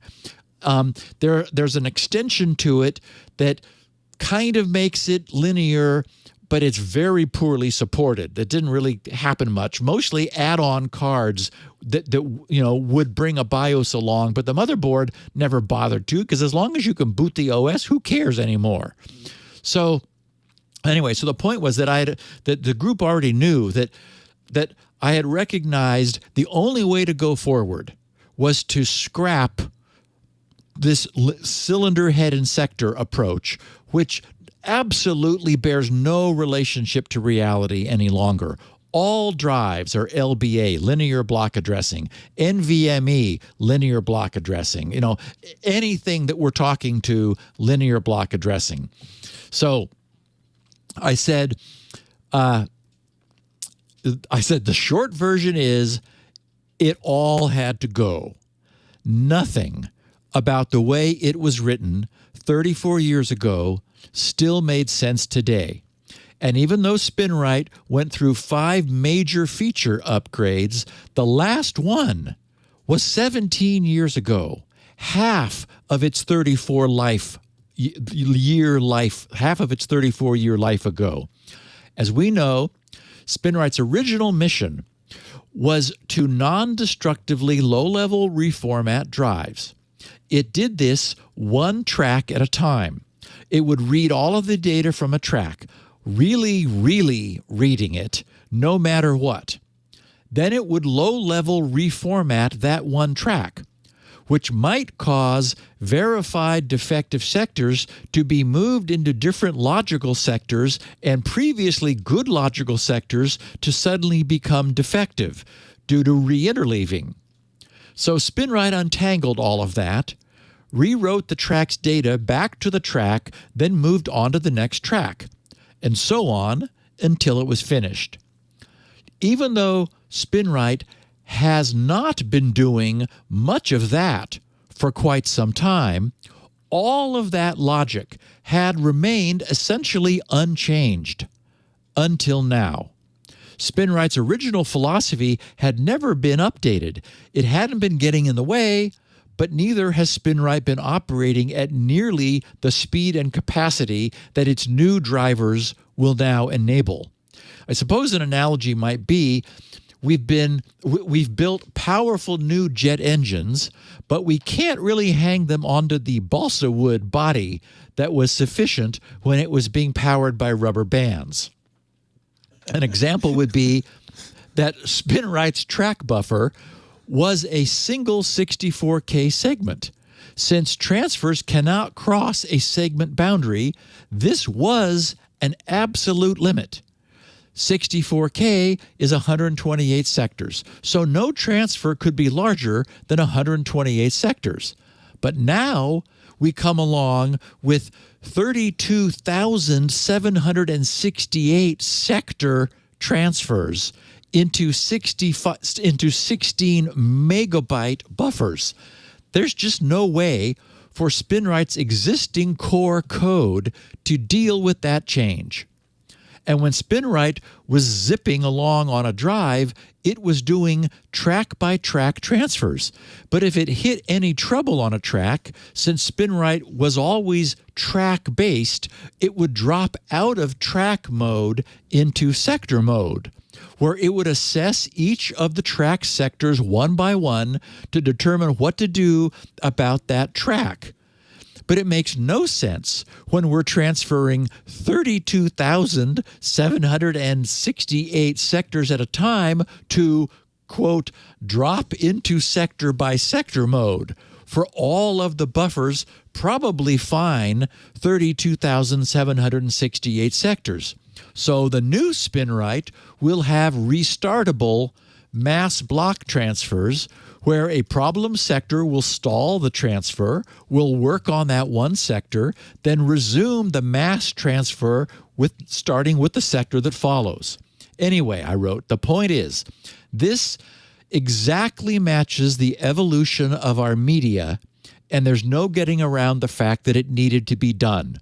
So, although I have not yet rewritten the new inner core for Spinrite, I have completely specified its operation and design. So I now know exactly what the new I/O abstraction layer will need to provide to it, and I'm back to work on that. So anyway, that's my most recent project status posting to the grc.spinrite.dev news group. And if it sounds like I'm pretty much rewriting Spinrite, then you have a pretty accurate sense for what I've been doing and for what was needed. There really wasn't any way to just quickly graft on the new stuff that I had promised for this no-charge version 6.1 release. And the earlier discovery that Spinrite can repair solid-state media, and also our more recent discovery that it's going to be able to sense when specific regions of apparently healthy solid-state media are actually slipping into trouble, means that there's a lot of life left in Spinrite. So yes, I'm investing hugely, ridiculously, actually, in the work for a free upgrade. But I have no problem with that, since the moment 6.1 is launched, I'm going to set to immediately moving Spinrite over to its new home. that pure 32-bit real-time embedded operating system that will be able to dual boot on either BIOS or UEFI systems, then immediately add native support for USB and NVMe hardware interfaces, then work to bring those subtle solid-state read timing anomalies we discovered into Spinrite's UI, both to display those speed variations and to then selectively rewrite them, which we have already confirmed in a very blunt way actually does restore their speed and almost certainly improves their long-term readback reliability. And if I sound excited, you're right about that too. Spinrite has 34 years behind it so far. I suspect it's going to easily hit 40 and probably go beyond. So that's where we are. So you just described a decade-long plan, I think, roadmap. I'm just saying, I'm being optimistic here. That's good. I want to keep you employed, fully employed. We do not need to. I mean, I'm having so much fun being back to it. Yeah. Yeah, I love to code. I settle down here. Lori is great about, getting me out of the house in the morning. I make myself a latte. I settle down here. And I feel so good. It's like after nice, Squirrel, where I felt like I was stealing time from Spinrite. Now I'm finally doing what I'm supposed to be doing. This is your real mission. Yes, I think so. Yeah. And it makes sense, and I just love it. So anyway, that's where the time is going. Basically, everybody is going to get for free a radically brand new Spinrite. A whole new program. Yeah, it is. Yeah. But I did promise it, and moving forward, everyone's also going to want 7. So I'm not worried about giving all this work away for free, because it's just a tease, really. I mean, it is what I promised I would do, but it's also a tease to 7, because wait till you see what I'm going to make Spinrite 7 do. Yay. Yeah. Squirrel was aptly named, I have to say.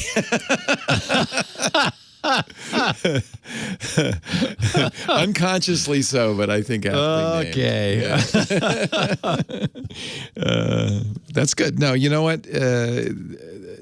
You gotta have a hobby. That's what I'm saying. With Squirrel, I mean, and I've thought about this. I couldn't very well drop it when it was half done. No, because then we'd have nothing. Thank God you're persistent. Absolutely. I never quit. Yeah, that's really. I quit everything, so I really admire your stick-to-itiveness. I have yet to finish a coding project, not one. Spinrite has been the miracle of my life. I have wondered, what would I have? I'm sure I would have come up with something, but I don't know what it would have been. It's perfect. I'm glad. No, it was Spinrite. You are living your absolute best life. This is absolutely what you should be doing. There's just no doubt about it. It combines my love of hardware and software, and it's perfect. Finding good solutions. And at this point, I doubt anybody understands how hard drives work better than you do. I mean, you really mass storage. Pardon me, because you've also done the SSD stuff. I'm sure that the engineers that are developing this stuff. Yeah, but they're narrow. See, you have to know the entire range of possibilities. Well, a perfect example is that although it was painful, I have one AHCI driver that runs on everything. Right. Everybody else has AHCI drivers. Specific. I don't need them. Yeah. I solved one problem that runs on everything. Yeah. And again, so that that's the way I work. It's harder, but we end up with something that has incredible longevity. I mean, Spinrite 6, 17 years, and Spinrite itself 34. It's amazing. It's amazing. Yeah. So anyway, and it doesn't look like it's over yet either. On behalf of all of us, thank you, Steve. Thank you. Yeah. Well, okay. We're going to see a transformation in ransomware. I talked about in the first half. Here's some interesting insider information. So, a month ago, while it was still running hard, Sophos, as part of their new What to Expect series, posted What to expect when you've been hit with Avaddon ransomware. They wrote, this is Sophos, Avadon Ransomware is a ransomware as a service that combines encryption with data theft and extortion. Avadon has been around since 2019, but has become more prominent and aggressive since June of 2020. Okay, so think about that. 1 year, June of 2020. Affiliates or customers of the service have been observed deploying Avadon to a wide range of targets in multiple countries, often through malicious spam and phishing campaigns that carry booby-trapped JavaScript files. Organizations hit with Avadon ransomware face more than just data encryption. There is also the threat of public data exposure on the Avadon leak site, and more recently, the risk of distributed denial-of-service attacks disrupting operations. These tactics are designed to increase pressure on victims to the ransom demand. The following information may help IT admins facing the impact of an attack with Avadon ransomware.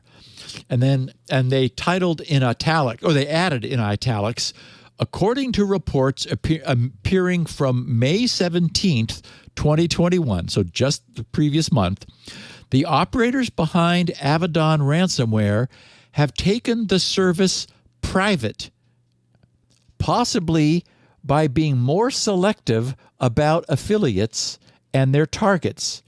And they have said, we will not support attacks on sectors such as government, healthcare, educational, and charity organizations.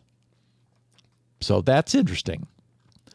Last month, Avadon was viewed as a real threat on the RAS landscape. In fact, Malwarebytes wrote, if you may recall, Avadon is a big game hunting, so now we have the abbreviation again, BGH, Ransomware as a Service, RAAS, tool that the U.S. Federal Bureau of Investigation, the FBI, and the Australian Cyber Security Centre, the ACSC, warned organizations about last month. Malwarebytes wrote, while various sectors of Australia were noted to be particularly targeted, the Avadon strain has been instrumental in the successful network compromise of the Asian division of the AXA Group, one of the biggest cyber insurance companies in the world. Avadon threat actors were able to extract information about what appears to be client info, passports, bank account information, ID cards, contracts, fraud-related hospital files, and other medical reports containing sensitive data about patients and more. Coincidentally, this attack came close to a week after the insurance giant announced that it would cease covering customers in France who pay up after being attacked by ransomware. An insurance company refusing to cover for any monetary loss over a cyber attack will no doubt significantly increase the likelihood of victim companies refusing to cough up money to ransomware gangs. And they finish, Shepsey Communication, an Australia-based telecom service provider, was also hit by Avadon last month after its platinum partner, Telestra, fell victim to a ransomware attack by the same group. The criminals claimed to have access to data of a large amount of SIM cards, mobile devices, contracts, and banking information, to name a few. When the company refused to pay the demand, their official website was downed by distributed denial-of-service attacks, taking their website offline for several days. Okay, so according to the FBI, Avadon ransomware actors have compromised victims through remote access login credentials, such as remote desktop protocol and private virtual network credentials. After Avadon actors gain access to a victim's network, they map the network and identify backups for deletion and/or encryption. The malware escalates its privileges, contains anti-analysis protection code, enables persistence on a victim's system, and verifies the victim is not located in Commonwealth of Independent States, CIS countries. Finally, a copy of the victim's data is exfiltrated before the victim's systems are encrypted. So I thought that Malwarebytes' use of the big game hunting BGH was interesting, especially in light of the fact that these guys have made what was probably the same mistake that the DarkSide gang made. They became too high profile.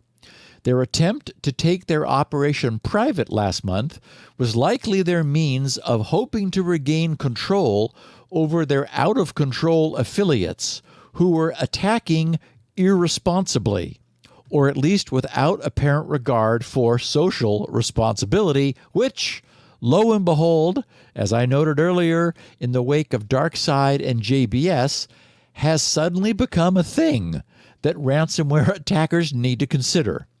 And then, Friday before last, on the 11th, we received some surprising news from Bleeping Computer, who had themselves received a surprise gift. Lawrence Abrams, the founder of Bleeping Computer, wrote, "The Avadon Ransomware gang has shut down operation and released the decryption keys for their victims to Bleeping Computer. This morning, Bleeping Computer received an anonymous tip pretending to be from the FBI that contained a password and a link to a password-protected zip file.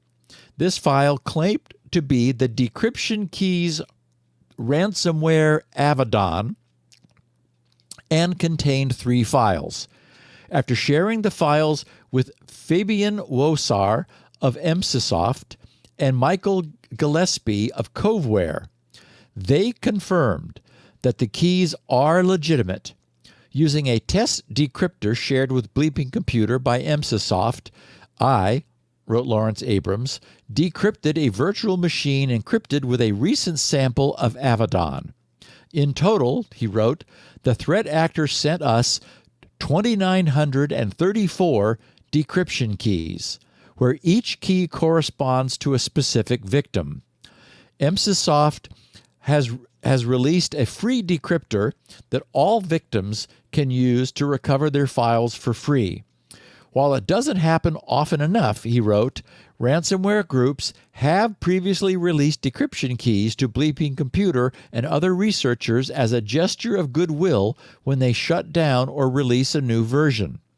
Over time, Avaddon has grown into one of the larger ransomware operations, with the FBI and Australian law enforcement recently releasing advisories related to the group.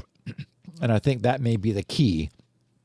At this time, all of Avaddon's Tor sites are inaccessible, indicating that the ransomware operation has likely shut down. Furthermore, ransomware negotiation firms and incident responders saw a mad rush by Avaddon over the past few days to finalize ransom payments from existing unpaid victims. To me, that sounds like they were given a deadline. So, he finishes, Coveware CEO Bill Siegel has told Bleeping Computer that Avaddon's average ransom demand was around $600K.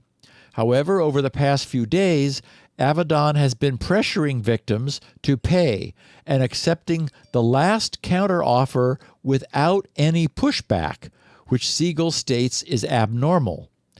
And he finishes, it's not clear why Avaddon shut down, but it was likely caused by the increased pressure and scrutiny by law enforcement and governments worldwide after recent attacks against critical infrastructure. Emsisoft's threat analyst Brett Callow told Bleeping Computer, the recent actions by law enforcement have made some threat actors nervous. This is the result.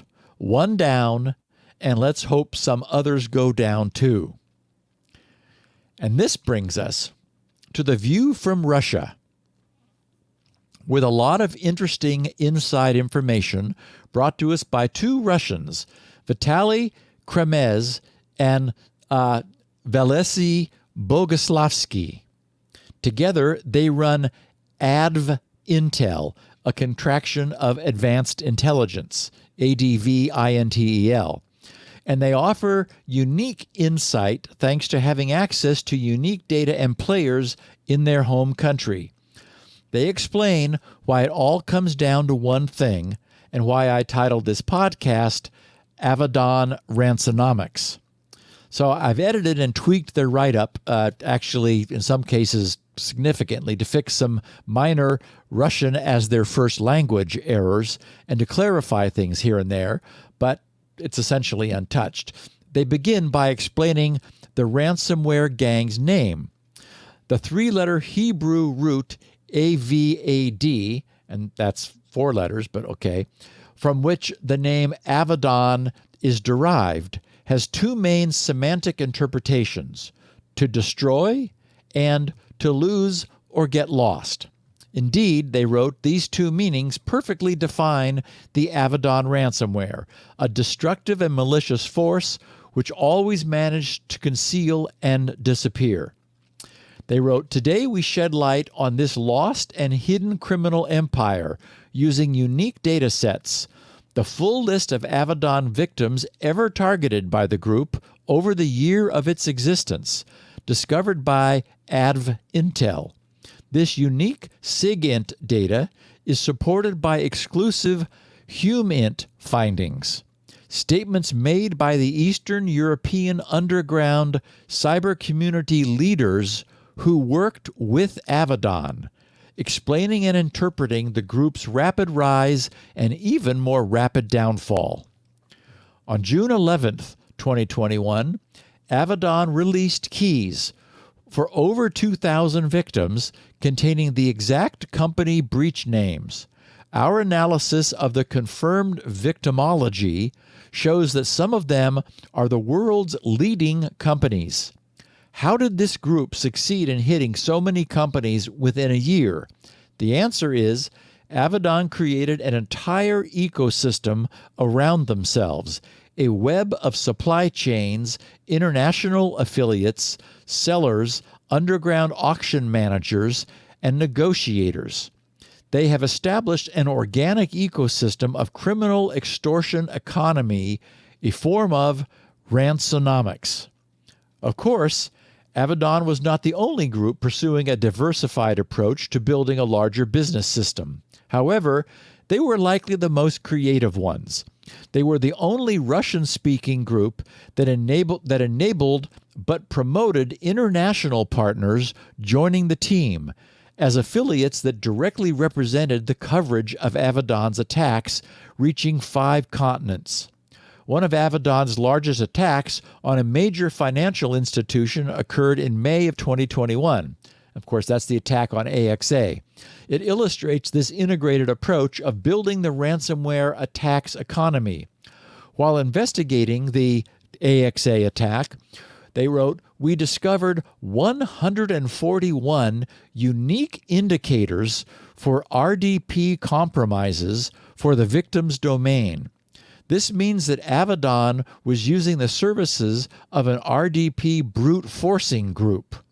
Moreover, 2 weeks before the attack, a threat actor conveniently published a post on a major underground forum where Avaddon was based, auctioning classified information on the future victim. This access seller happened to be connected to a malware developer specializing in data exfiltration tools. In other words, before Avaddon performed their data stealing operation, they were able to utilize the entirety of underground services and purchase the full set: RDP access, direct network access, and malware for data exfiltration. This innovation approach enabled Avaddon to perform several thousand attacks. ADVINTEL has analyzed Avaddon's victims' unique datasets to build the most definitive adversarial profile.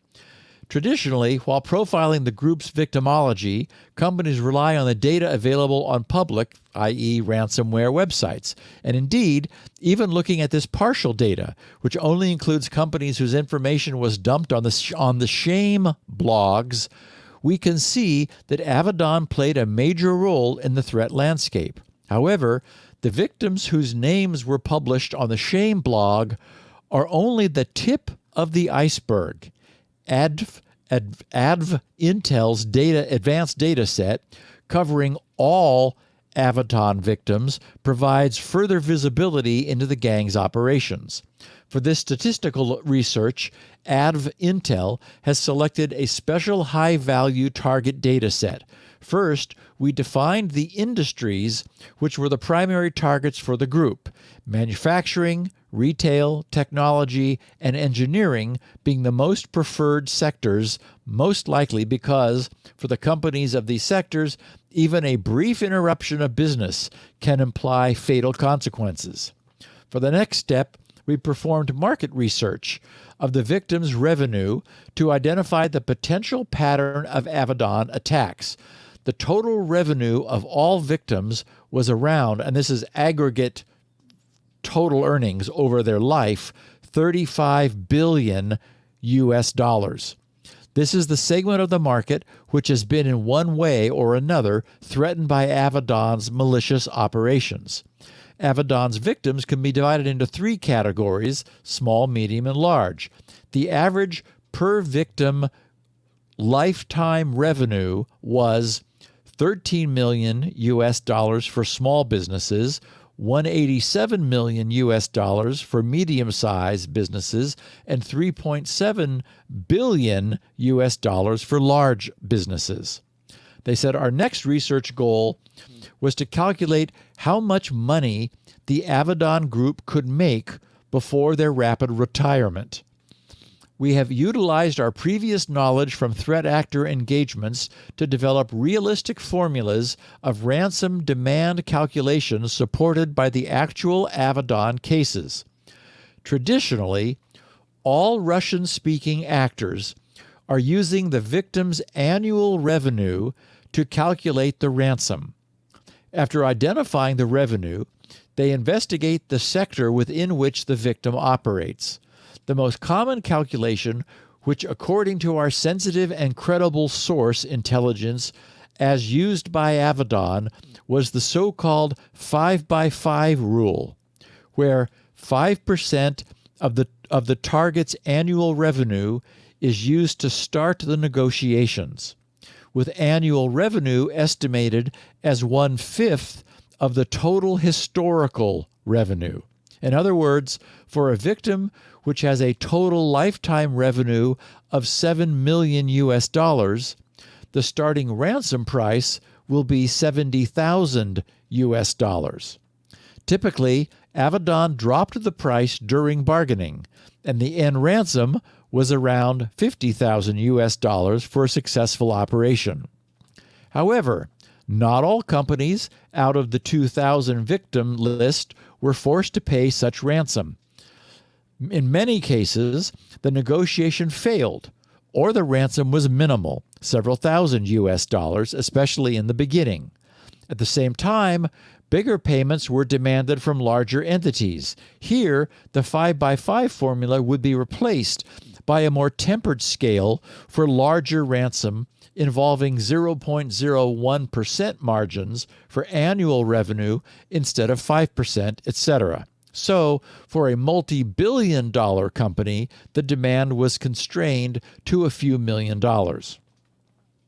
After finalizing the calculations with a case-by-case study, each victim from the high-value dataset, Intel assessed that the bulk of ransom payments came from over 1,000 smaller-size companies, from which was demanded between $30,000 to $70,000, and constituted the overall aggregate payment of $55 million over its lifetime to Avaddon. Over the 500 larger businesses in the victim list, that constituted another $30 million, and the rest was divided between smaller payments. Our assessment of Avaddon's lifetime, approximately 1 year, income is therefore approximately $87 million US dollars. Our team has also attempted to calculate the revenue of a core Avaddon team member based on these numbers. Within Avaddon RAAS, over 70% of income went to affiliates. Therefore, the core team, and especially the leader of Avaddon, received around $26 million. This number was likely divided between at least 4 individuals, which made the approximate annual income, that is for a year, $7 million US dollars. For comparison, the median annual income in Russia is approximately $7,000 US dollars. In other words, in 1 year of ransomware development, an Avaddon member made the same money as an average Russian would make in 1,000 years. They wrote, "This is the best illustration of how lucrative ransomware could be for the region." So they finish at length, if Avaddon was so successful, what could have motivated them to quit? The likely answer is fear.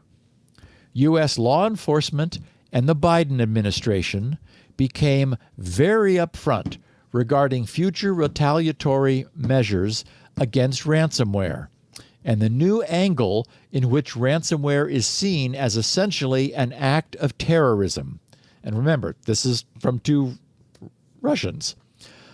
This new take, they write, on digital extortion from the world's leading superpower had a direct effect within the underground community. The above-mentioned Ransonomics, which powered a carefully and meticulously built web of alliances and supply chains, began to rapidly fail. Software brokers refused to sell malware to ransomware groups. Forums banned ransomware as a service partnerships, and affiliates were left without means and services to disseminate the payload. The cybercrime world has always been similar to piracy, and it has had its own black mark. But after the Colonial Pipeline incidents, ransomware was clearly carrying the same black mark for the first time. Avaddon, which was in the center of the dynamic and turbulent ransomware ecosystem, quickly realized the risks they might face. This realization was likely caused by the recent intervention of politics into the cybercrime domain. Overall, the inner logic of the Russian security landscape presumes that a successful cyber group will eventually become prominent enough to attract the state's attention. Usually, law enforcement will turn a blind eye to cyber operations unless these operations target Russian citizens or businesses. However, this status quo changed in May of 2021. After the admin of XSS, the largest dark web forum, called for a ransomware ban, justifying it for political reasons, the community of digital extortionists in Russia was observed to go through stages of paranoia. This was also the result of multiple statements made in the last 3 months by the Russian government, the Russian Ministry of Foreign Affairs, and by President Putin personally about establishing an international Russian-American initiative to establish a joint cybersecurity landscape. The Russian officials likely see this as a tool of de-escalating the U.S.-Russian relationships, especially in light of the upcoming Biden-Putin summit scheduled for June 16, 2021. Indeed, they wrote, the Russian government traditionally goes through rounds of escalation and de-escalation with the West. The escalation phase, involving military maneuvers in the proximity of the Russia-Ukraine border and in northern Syria, ended in April of 2021. Now the Kremlin aiming to address severe challenges in the post-COVID economic recession and the turbulent domestic situation, is interested in creating a certain framework of stability in the international arena and ensuring stabilized relationships with the U.S. to avoid unnecessary pressure. Therefore, cybersecurity, a controversial issue for the U.S.-Russia relationship, is on the front lines of this de-escalation agenda. It is also noteworthy that some of the jurisdictions that were targeted by Avaddon, Iran, China, and Turkey, also have strong geopolitical ties with Russia and act as Russian allies or critical economic partners. However, it's unclear if this could have led to any aggravation in the relationship between Avaddon and the Russian state. Whatever the true rationale of the Russian politicians calling for international cybersecurity cooperation is, these recent statements have clearly had an impact on the underground cybercrime community. Intel has tracked multiple discussions between top-tier actors working with Avaddon who mentioned that one of the group's affiliates was apprehended by the Russian law enforcement on the eve of the U.S.-Russia summit, and that further arrests may follow against the ransomware leaders in order to secure the political landscape. So, to me, it seems very clear that they were in a big hurry, Avaddon was, to shut themselves down. Thus, that weird behavior that was seen in the final days of Avaddon, basically taking anything they could get from the remaining victims and then finally releasing all the keys because for whatever reason, they were going to be able, for some reason, they were going to be able to never get any more ransoms paid again. And so they scraped up the residuals that they could, and then because they couldn't, they knew for whatever reason they were not going to get any more ransom payments, they just released the keys for free. Right. Very interesting. Yeah. And, this is not U.S. propaganda. This is two Russians with a Russian intelligence firm who have contacts, who know the affiliates of Avaddon who are saying, it's gotten too hot.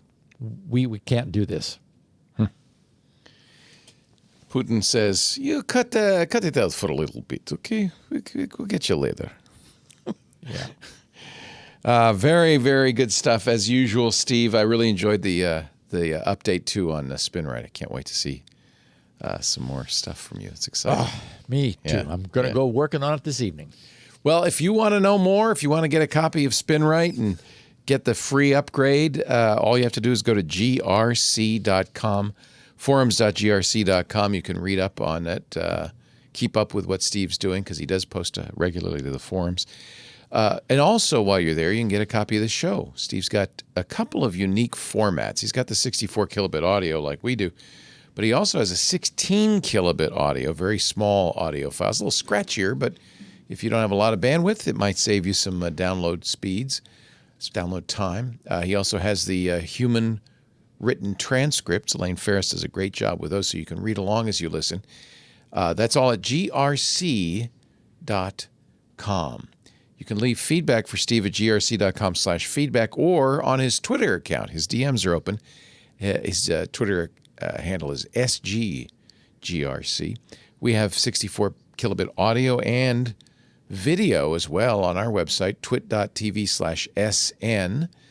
We do the show Tuesdays right after MacBreak Weekly, so that's usually around 1:30 Pacific, 4:30 Eastern, 20:30 UTC. If you want to tune in and watch it live, there's a live audio stream and video stream at twit.tv/live. People who watch live often like to chat with others who are watching live. A couple of places to do that. Our IRC, of course, is open at irc.twit.tv. If you're a member of Club Twit, we also have a Discord. Always a lot of fun in there. That's for members, but membership is not too onerous. It's about $7 a month.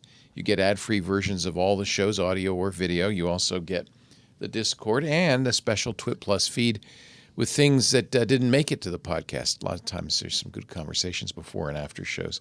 Find out more about Club TWiT at twit.tv/clubtwit, and thanks in advance for your support. That's the real reason to do that. Just to keep the podcasts going and the good times a flowing.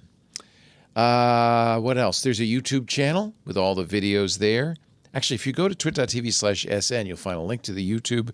You'll find a direct link to various podcast players, but also an RSS link you can add to any podcast player. Really, subscribing is probably the easiest way to make sure you get your weekly fix of security now. And if your podcast program has a reviews section, do us a favor. Leave a 5-star review for Steve. I think he earns that every single week. Absolutely. Thank you, Steve. Have a great week. I will see you next week on Security Now. Bye. Hey, if you like tech news, but you also like hearing about it from the people who are actually writing the stories, well, I've got a show for you. It's called Tech News Weekly, and it's me, Jason Howell, along with my co-host, Micah Sargent.